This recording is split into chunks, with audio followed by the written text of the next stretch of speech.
I used to be Daddy's little girl. I loved my father very much. I still love him.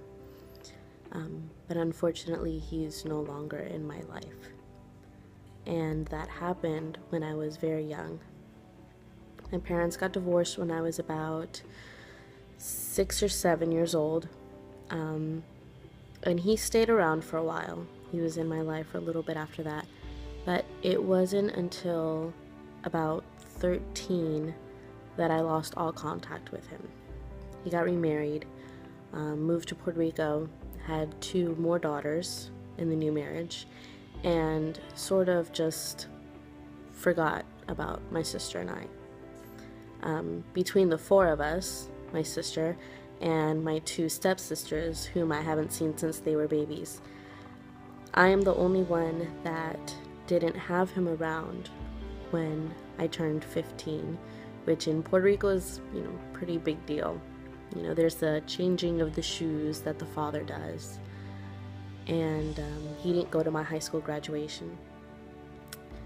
He hasn't seen any of my accomplishments since I've graduated, or even before that, pretty much since he left. And it's been very difficult emotionally to move past and accept the fact that my father didn't do this because of me.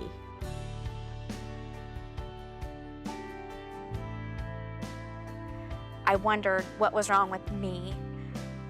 Why wasn't I good enough? Nobody ever told me that you deserve to have someone who loves you unconditionally. How do you heal that little girl inside of you to make yourself feel valued and feel worthy? How do you fix her? And the little girl that misses daddy, that little 5-year-old, don't beat her up, cast her off.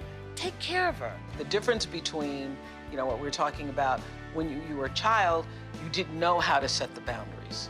The difference between being a child and an adult is now you get to decide the terms of the relationship.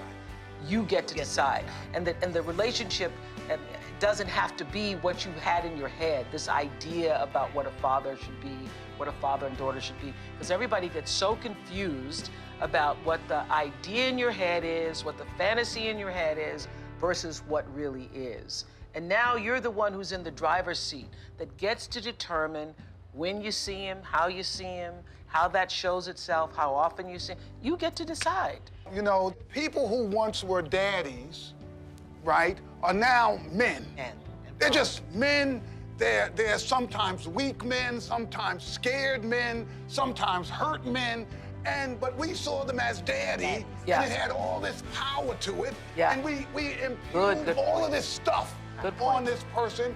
Sometimes men change. That's right.